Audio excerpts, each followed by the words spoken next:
A Guerra do Contestado, que envolveu os estados de Minas Gerais e do Espírito Santo, foi um movimento que contestava a questão das divisas dos dois estados. Minas Gerais querendo ter uma extensão maior territorial para poder chegar até o mar, e o Espírito Santo, como ficou caracterizado o município de Barra de São Francisco, como uma sentinela capixaba. E essa luta durou por um período mais ou menos de 40 até 1963. Na verdade, no contestado não houve guerra. O contestado é o seguinte: foi um problema que surgiu entre Minas Gerais e o Espírito Santo, em virtude dessa região aqui, em 1930, que eu cheguei aqui em 46, mas a partir de 1930 já tinha habitante aqui.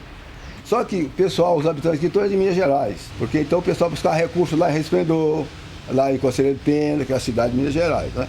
O limite do estado do Espírito Santo, Aimorés era o Espírito Santo. Aimorés passava ali por Galileia, Conselheiro Pena, até ir à divisa, perto de Carlos Chagas. Essa era a divisa antiga do estado.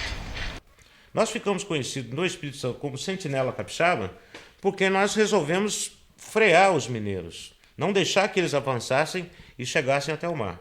Minas Gerais ficou com um território muito imenso e o Espírito Santo ficou muito pequeno. E como Minas tinha interesse a mar, queria invadir aqui o Espírito Santo até lá embaixo. E São Francisco ficou como sentinela capixaba.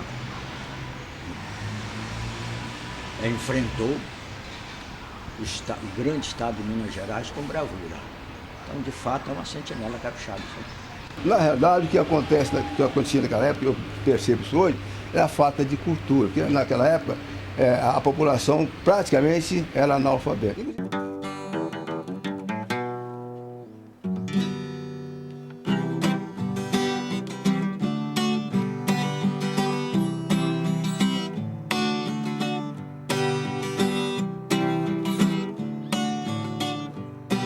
Eu acho injusto a pessoa invadir um estado e invadir o outro por causa de um posto de mar. Quem começou foi Minas Gerais, que queria invadir o Espírito Santo. Capixabas e mineiros não se davam bem por essa questão de território. Os cobradores de impostos, para você ter uma ideia, de Minas Gerais, vinham ao território capixaba cobrar impostos, como se fosse cobrando tributos para o estado de Minas Gerais. E vice-versa. Sim, vinham, só que não penetravam porque o som era muito grande. E o Espírito Santo decidiu colocar militares em todos os lugares. Já ouviu falar em Ataleia, alguém aqui? A cidade de Minas hoje. Mas não era de Minas, era Espírito Santo. Lá na época, quase pertinho de Teófilo Otoni. Então, havia policiais do Espírito Santo em vários pontos aí. E formava a briga. Morria muito. Havia muita morte e combate. Daqui, de Barra de São Francisco, se fosse uma antena, seria pego na hora. Para citar um exemplo, um soldado chamado Eliseu Divino, que é nome de rua aqui em Barra de São Francisco, que liga Barra de São Francisco com a Mantena, saída para a Mantena, esse soldado era um cabo, ele foi morto pelas tropas mineiras numa tocaia. Ele estava lavando o rosto num ribeirão, numa bica d'água, e quando as tropas mineiras, vindas de Gabriel Emílio, então, na época não Mantena, mas hoje Mantena, e o assassinaram. Houve fatos também de tropas mineiras virem até aqui e afrontaram as autoridades capixabas e chegaram até a bater no rosto de um juiz da época, né? Afrontando mesmo as autoridades capixabas, porque eles não reconheciam aqui como sendo um território capixaba. Então, essa é a situação do soldado do contestado enfrentava.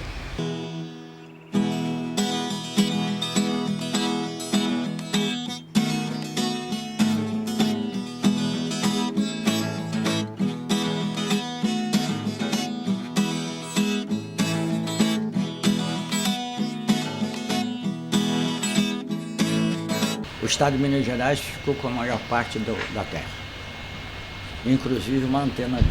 Do Senado, que são dois senadores para cada estado, a proporção para a Câmara Federal é pelo número de eleitores e de habitantes. Então, Minas Gerais, salvo engano, parece que tem 875 municípios. Nós temos 78, nós temos 800 municípios a menos. Então, quantos deputados federais nós temos a menos em relação ao parlamento de Minas Gerais? Então, a representação mineira é muito mais eficaz, é muito mais substancial. E isso fez a diferença, com toda certeza. Ninguém, presidente da República, nem interessou por nada. E nesses choques, o governador do Espírito Santo e o governador de Minas Gerais, então, Francisco Lacerda de Aguiar e Magalhães Pinto, decidiram formar uma comissão para estudar a possibilidade de fazer uma linha divisória para os dois estados amistosamente e juridicamente. Então, fazendo essa linha divisória, vocês vejam que Mantena está aqui a 10 quilômetros e Mantenópolis está a 36, lá dentro do território. Mantenópolis, eu ajudei a formar Mantenópolis. Fui para São Mantenópolis em 1948. Coronel Floriano Rubim, que vocês não conheceram, era o primeiro tenente, foi quem criou o Mantenópolis. Mas eu devo voltar ao princípio. Quando o Brasil foi dividido em estado,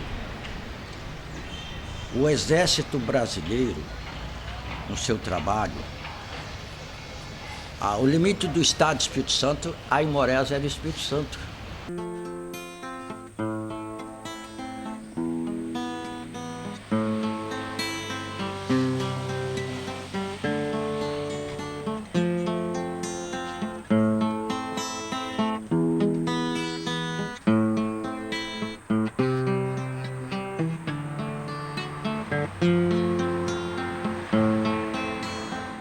No local onde comumente ficou conhecido como o marco da divisa, os governadores Francisco Lacerda de Aguiar, que é o Chiquinho, que era governador do Espírito Santo, e o governador de Minas Gerais da época, que era o Magalhães Pinto.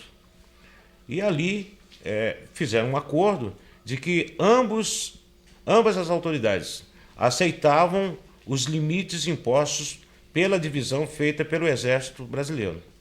Foi contratado vários engenheiros, topógrafos, agrimensores da época, a mando do Exército, e essas divisas foram novamente refeitas e coube ao Espírito Santo, isso que aí está até hoje.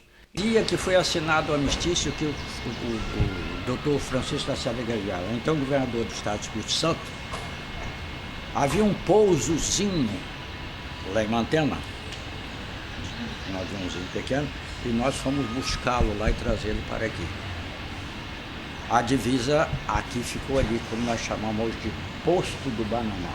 Se nós tivéssemos o mesmo número de parlamentares que os mineiros tinham, com certeza seria o inverso. Nós estaríamos praticamente chegando aonde realmente deveria ser a divisa, que é a Serra dos Aimorés, abrangendo ali as proximidades de Teófilo Otoni, de Patinga, Governador Valadares.